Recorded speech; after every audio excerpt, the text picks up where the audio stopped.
been saying for a little bit that vocals can make a track that sounds kind of boring sound basically done.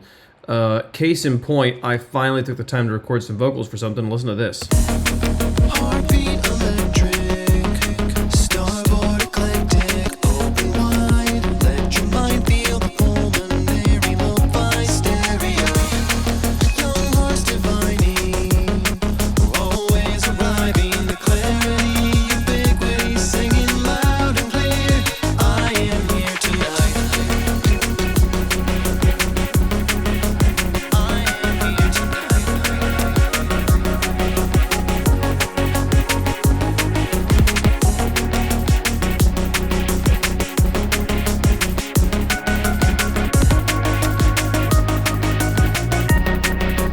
I am here tonight. It's pretty cool, you know? Honestly, I was really proud of myself for these vocals. I wrote those lyrics, and they don't make like a ton of sense, but it's EDM.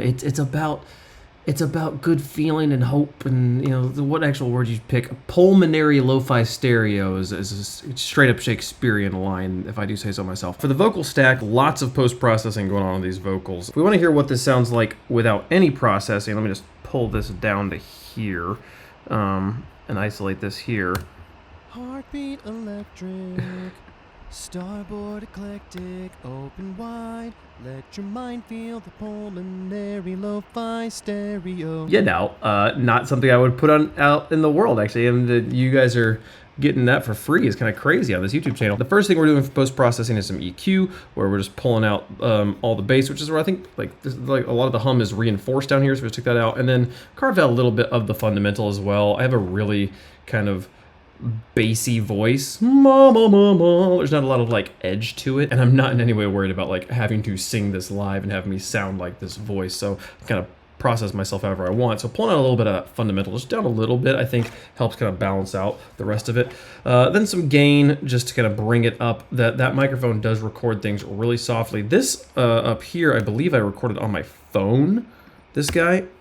Heartbeat electric. Yeah, that guy's recorded on the phone, just like using the phone as a microphone. I was doing that right here. It was bouncing around. I tried doing it over there. It worked a little bit better, but I also couldn't read the words then, so I was like, no, let's just get the microphone thing set up. But the microphones, for some reason, just record in so much quieter, even with the gain knob here on my Focusrite set up really high, so I don't know why that is. That's super annoying that it comes in that quietly. I have to boost everything up. But so yeah, 11 decibels of gain increase on these guys here. Then auto-tune, just have it set to the key we're in, and auto, let it run. Didn't do any graphing on this one. There's one note in here that's kind of getting wrong. If you isolate the two of them, you can kind of hear it together, but it's just color, it's fine. Then from there, I did have a dimension expander, but we moved that. I'll get to that in a second here. Next is OTT at 47%. I love the flavor that OTT brings to a sound, but it's a really intense sound for a vocal. So we have the bass turned down, and the depth set at 50. So I just kind of just tweaked the knobs until I was like, yeah, that sounds good. And then one last EQ, because OTT introduces a lot of bass frequencies. So basically that exact same thing we had before, just a little bit sharper. Again, just kind of put it on there until it sounds good, and then stopping. The reason the dimension expander is off is because I ended up turning them on over here. Again, it's a very, very mild effect, but it really does make a big difference here if I solo the vocals. Starboard eclectic, open wide, let your mind feel the pulmonary lo-fi stereo. If you're in headphones, you should hear a pretty strong difference there. It's a really cool one here. The reason we did that is because when I was looking at it in the span here, if I go back to the beginning, Heartbeat this electric, correlation, starboard eclectic, open wide, let your mind feel the... for it being two separate vocals being recorded there, you know, like, well, I guess they're technically in mono, so that's not the problem. All of that correlation kind of change you're seeing there is from dimension expander. If I turn this off, it's Heartbeat electric, mono, right? Which is why that dimension expander makes such a big difference. It takes a sound that is a mono and gives you any amount of stereo information. But when I had it off here and then had them on over here, watch how much worse the correlation gets. Heartbeat electric, Starboard eclectic, open wide. Let your mind feel the pulmonary lo-fi stereo. It's hanging out like in this area mostly, but it's also coming down all the way into here. Instead of kind of hanging out here, it's hanging out here. It was just worse than I thought was like worth tolerating. So I was like, you know what if I just put it over here onto the main bus, so there's only one dimension being expanded instead of multiple dimensions being expanded, and it worked like a charm. And I really couldn't tell much of a difference aurally. Like, just listening to it, it gave me the effect I wanted without making the speakers work too hard. Also on our kind of main bus here, we have an exciter. It brightens things up a lot. Heartbeat electric, starboard eclectic, open wide, let your mind feel. I say a lot. Honestly, it's not making that big of a difference there, but that means it's also not a problem to leave it on. And then we have a real compressor, not just OTT, not the OTT's not a real compressor, but my performance is kind of all over the place. So the beginning is pretty quiet, and it gets louder as it goes on. So did this to more bring up the beginning than anything. Kind of turn knobs until they sounded good. I still don't really know where to put the ratio on things like this. In my mind, I'm like, okay, I kind of almost want it to function like a limiter, which I could just turn a limiter on here and just have it just knock it straight down to stop being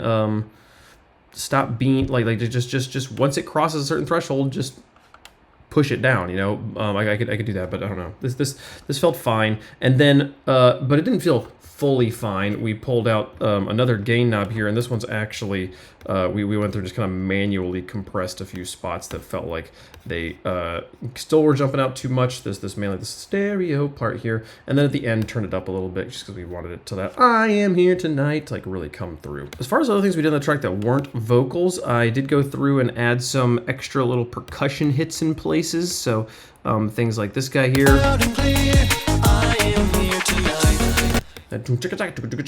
And also, I actually want to, while I'm here, because this is the most important moment in the piece, I would like this guy.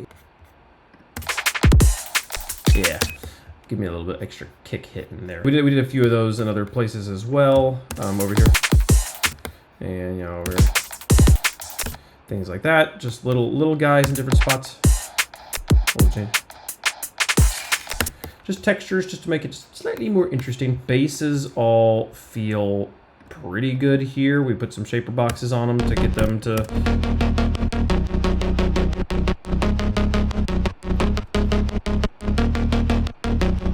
I will say this guy here has a click with his shaper box. Hear that?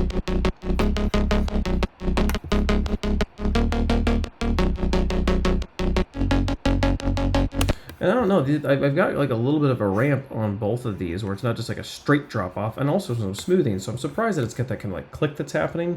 And it might be that I'm putting the shaper box on the MIDI channel instead of bouncing this. That might fix it, I don't know.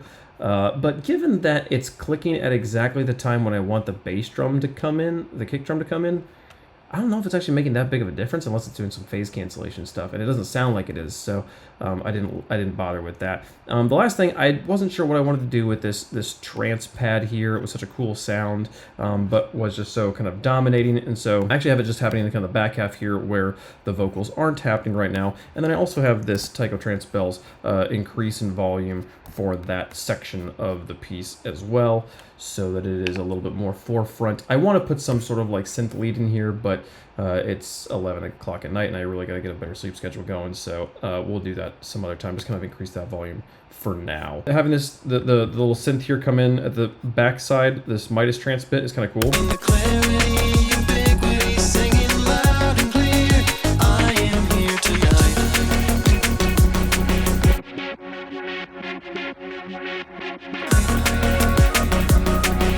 Oh, we also on this guy, you can't see it on here because this is already bounced. Well, we put this extra shaper box, which is kind of like, does the same thing that we're doing in Vital with this shape here. Kind of thing, but it's just wow. It was hitting a better pocket there and not just taking over the entire sonic spectrum, just in little spots where I wanted it to. So pretty cool stuff, yeah. That's all we have time for today, though. Thanks so much for watching. See you guys tomorrow. Bye-bye.